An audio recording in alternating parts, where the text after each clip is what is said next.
कभी कभी समय स्वयं किसी व्यक्ति को चुनता है और उसे एक उद्देश्य देता है जो सिर्फ उस व्यक्ति का नहीं होता बल्कि पूरी मानवता का होता है।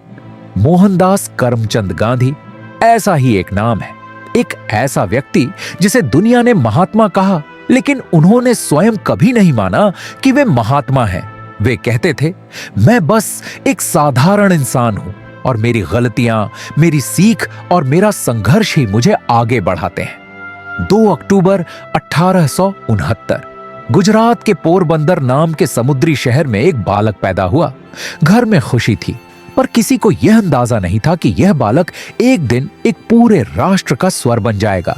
पिता करमचंद गांधी राज्य के दीवान थे, एक ईमानदार और दृढ़ स्वभाव के व्यक्ति। मां पुतलीबाई अत्यंत धार्मिक, धैर्यवान और करुणामयी स्वभाव की थीं। उनकी प्रार्थनाओं, उपवासों और भक्ति ने मोहनदास के मन में मानो बचपन से ही सत्य और संयम का बीज बो दिया था। बचपन में गांधी बहुत ही शर्मीले थे। वे भीड़ से दूर रहते, ज्यादा बोलते नहीं थे। कई बार शिक्षक उन्हें बुलाते तो वे सिर झुकाकर धीरे से उत्तर देते। कुछ लोग कहते, यह लड़का जीवन में कुछ बड़ा नहीं कर पाएगा, लेकिन शायद ईश्वर सुन रहा था और मुस्कुरा रहा था। बचपन में ही उनके अंदर ईमानदारी का भाव इतना गहरा था कि एक बार स्कूल में परीक्षा के दौरान शिक्षक ने संकेत दिया कि उत्तर गलत है और दूसरों की कॉपी देखकर ठीक कर लो, लेकिन गांधी ने सिर उठाकर बोला, गलती मेरी है, मैं नकल नहीं करूंगा। वह छोटा सा पल था, पर इतिहास ने उस पल को याद रखा, क्योंकि उसी दिन सत्य उनकी आत्मा का स्थायी हिस्सा बन गया। समय बीता, वे बड़े हुए। किशोरावस्था में उन्होंने अपने भीतर संघर्ष भी झेला, असुरक्षाएं, गलतियां, आत्मसंशय, लेकिन यही वे पल थे जिन्होंने उन्हें और गहरा बनाया। 19 वर्ष की आयु में वे वकालत की पढ़ाई के लिए इंग्लैंड गए। वहां पहुंचकर उन्होंने पाया कि वह दुनिया बिल्कुल अलग थी। नई भाषा, नए विचार, नए लोग और नई चुनौतियां। शुरुआत में वे खोए खोए से थे, पर धीरे धीरे उन्होंने स्वयं को बदलना शुरू किया। उन्होंने किताबें पढ़ी, दर्शन, धर्म, नीति और न्याय पर गहन चिंतन किया। उन्होंने यह समझा कि धर्म सिर्फ पूजा नहीं है, बल्कि दूसरों के प्रति दया, न्याय और सत्य है। पढ़ाई पूरी कर वे भारत लौटे, पर वकालत सफल नहीं हुई। शायद किस्मत उन्हें किसी और दिशा में ले जाना चाहती थी। इसी बीच दक्षिण अफ्रीका से एक केस मिला।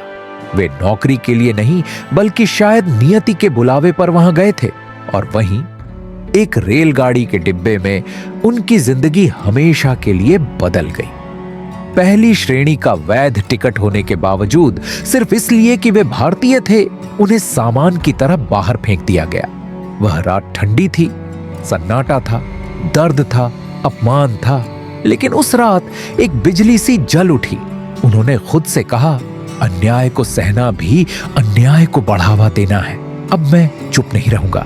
यहीं से संघर्ष शुरू हुआ।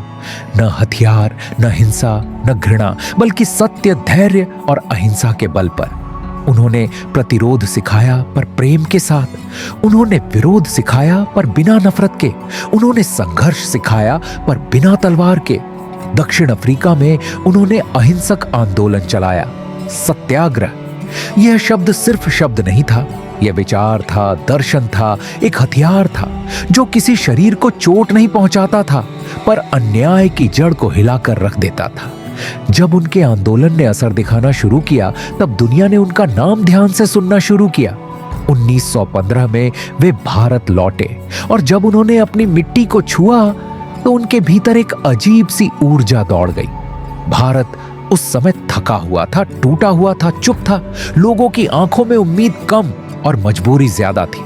लेकिन गांधी ने भीड़ को जनता बनाया और जनता को आंदोलन में बदल दिया। उन्होंने कहा, आजादी सिर्फ हमारा अधिकार नहीं, हमारा कर्तव्य है। चंपारण, खेड़ा, अहमदाबाद, एक एक स्थान पर उनका आंदोलन आग की तरह फैलने लगा। लेकिन उनकी सबसे बड़ी ताकत नारा नहीं थी, बल्कि विश्वास था कि सत्य अंत में अवश्य जीतता है। उन्होंने कहा, यदि कोई तुम्हें गाली दे तो तुम मुस्कुराओ, यदि कोई तुम्हें चोट पहुंचाए तो तुम क्षमा करो, क्योंकि संघर्ष सिर्फ शरीर का नहीं, आत्मा का है। समय बीतता गया। सत्याग्रह आंदोलन, असहयोग आंदोलन, नमक सत्याग्रह, देश अब जाग चुका था। दांडी यात्रा, लगभग 390 किलोमीटर पैदल, हर कदम पर जैसे वे इतिहास लिख रहे थे। नमक का एक कण हथियार बन गया और दुनिया को समझ आया कि भारत अब झुकेगा नहीं। ब्रिटिश सरकार अचंभित थी। जिस व्यक्ति के पास न सेना थी, न हथियार, न धन, उसके कदमों से पूरा साम्राज्य क्यों हिल रहा था? क्योंकि उनके पास सिर्फ एक चीज थी, लोगों का विश्वास।